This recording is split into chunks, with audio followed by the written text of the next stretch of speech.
تو حضور سید عالم صلی اللہ علیہ وسلم کی امت کے لیے میں نے آپ سے عرض کی تھی پہلے دن آتے ساتھ ہی کہ باتیں نہیں کام. محبت کے دعوے سب کے بہت بڑے ہیں لیکن کام بھی ضروری ہے. اگر صرف باتوں کی حد تک ہو تو جرابیں اتار کے جوتے اتار کے مدینے میں اور بھی بڑے پھر رہے ہیں. لیکن قوم کی حالت کیا کر دی ہے؟ بھوک سے مار دیا ہے, افلاس سے مار دیا ہے, قوم کا پتہ ہی نہیں. سب سے بنیادی بات, کسی نے پوچھا ہمارے قائد سے کہ اسلام کیا دیتا ہے, تو آپ نے فرمایا اسلام بنیادی ضرورتیں ضرورت مند کے دروازے تک پہنچاتا ہے. اب اس سے جامع اسلام کی تشریح کیا ہو سکتی ہے کہ بنیادی ضرورتوں کو ضرورت مند کے دروازے تک پہنچاتا ہے. اگر کوئی آٹے کا ضرورت مند ہے تو اس کے دروازے تک پہنچاتا ہے, یہ نہیں کہ اس کو آٹے کی لائنوں میں کھڑا کر دیتا ہے. اسلام کی معیشت یہ ہے. لیکن بدل دیا تو نے رخ مشرق کو اے مغرب, تیری ہوا سے بچائے خدا زمانے کو. آج ہوا یہ کہ سب کچھ کھا کر آج پاکستان کے سب سے بڑے صوبے کا گورنر یہ کہہ رہا ہے کہ ہم نے کچھ پیسے یا ادھار کے بدلے ہم سے IMF نے سب کچھ لکھوا لیا ہے. آپ یہ دیکھیں کہ دنیا میں کہیں بھی جب قومیں انسان بستے ہیں تو وہاں ادھار لیے بھی جاتے ہیں, دیے بھی جاتے ہیں. ہر مارکیٹ, بازار, گلی کوچہ, ملک, سرحد, سلطنت, بر اعظم میں ایسا ہوتا ہے کہ جب ضرورت پڑتی ہے ادھار لیا بھی جاتا ہے, دیا بھی جاتا ہے. لیکن یہ کون سی بات ہے کہ تم نے غیرت بھی رکھ دی, قوم بھی گروی رکھ دی, سارا کچھ رکھ دیا, اور اس کے بعد یہ کہتے ہو کہ جناب ہم معیشت کے بڑے چیمپئن ہیں, ہم پاکستان کو صحیح سمت میں لے کر جا رہے ہیں, ہم نے پاکستان کی معیشت کو ایسے کر دیا ہے, عالمی سطح پر یوں کر رہے ہیں, یوں کر رہے ہیں. لیکن حقیقت بات تو یہ ہے کہ یہ آپ اور میری آنے والی نسلوں کو بھی بیچ چکے ہیں. اسلام دیکھیں, حضرت عمر رضی اللہ تعالیٰ عنہ نے بیٹھ کر مسجد نبوی میں کیا دعا کی. مسئلہ یہ ہے کہ ہم نے حکمرانی کو عیاشی کا ذریعہ بنا دیا ہے. بابا جی فرمایا کرتے تھے کہ جب حکمران خوشحال ہوں تو اس کی رعایا بدحال ہوتی ہے. جس کا حکمران خوشحال ہو اس کی رعایا بدحال ہوتی ہے, اور جس کا حکمران مفلس ہو, تنگ دست ہو, اس کی رعایا خوشحال ہوتی ہے. اس کے اوپر ایک ساتھی نے رات کو ہی بات سنائی کہ ہمارے قائد محترم فرمایا کرتے تھے کہ حضرت عمر بن عبدالعزیز کو ان کا ایک پرانا ساتھی دوست ملا کچھ عرصے کے بعد.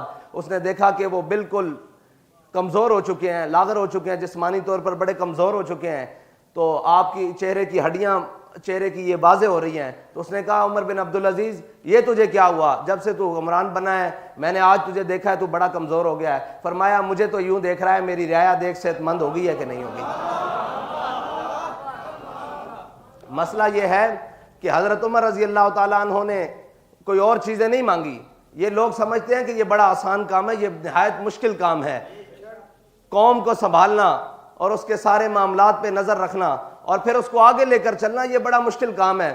حضرت عمر رضی اللہ تعالیٰ عنہ مسجد نبوی میں اپنے ساتھیوں کے ساتھ, ساروں کے ساتھ, صحابہ موجود ہوں گے, تابعین موجود ہوں گے, ان کے ساتھ بیٹھے تو حضرت عمر نے فرمایا یار سارے اپنی اپنی جو دل کی آرزو ہے نا, تمنا ہے, اس کو دعا کی صورت میں اللہ سے مانگو. کسی نے کہا یا اللہ مجھے اتنا مال دے میں تیری راہ میں اتنا خرچ کروں, غریبوں کو کھانا کھلاؤں, مسکینوں کو دوں, یتیموں کو دوں, ناداروں کو دوں. کسی نے کہا یا اللہ مجھے اتنی قوت دے کہ میں تیری راہ میں جہاد کروں. کسی نے کچھ مانگا, کسی نے کچھ مانگا. جب سب مانگ چکے تو انہوں نے کہا اے عمر آپ بھی تو دعا مانگیے جو آپ کے دل کی تمنا ہے. تو حضرت عمر نے ایسے ہاتھ اٹھا کر کہا یا اللہ مجھے سعید بن عامر الجمحی جیسا ایک گورنر اور دے دے. دیکھیں جی یہ دعائے عمر ہے اور تمنائے عمر ہے.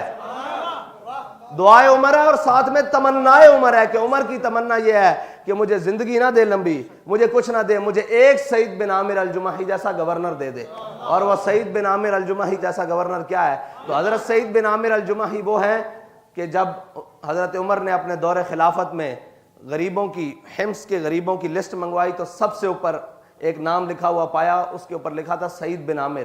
حضرت عمر نے فرمایا یہ سعید بن عامر وہی ہے جو ہمارا گورنر حمص ہے. انہوں نے کہا جی یہ وہی ہے جس کو آپ نے گورنر لگا ہوا ہے حمص کا, یہ سعید بن عامر الجمحی ہے.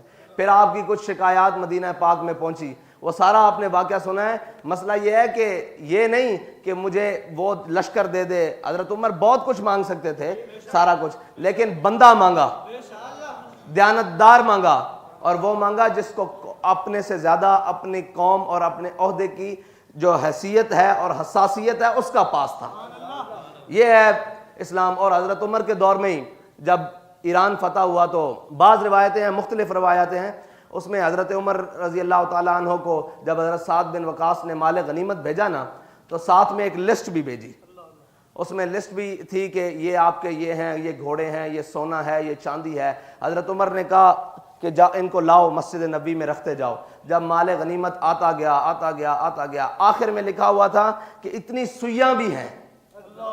یہ جو سوئی نہیں ہوتی, سوئی لکھا ہوا تھا اتنی سوئیاں بھی ہیں. تو حضرت عمر نے کہا یار سارا مال غنیمت آ گیا ہے, یہ سوئیاں بھی لکھی ہوئی ہیں. تو ایک صحابی نے یا ایک مجاہد نے اپنی جیب سے نکال کر وہ پیکٹ دیا کہ حضور یہ سوئیاں بھی آپ کی مال غنیمت میں ہیں. یہ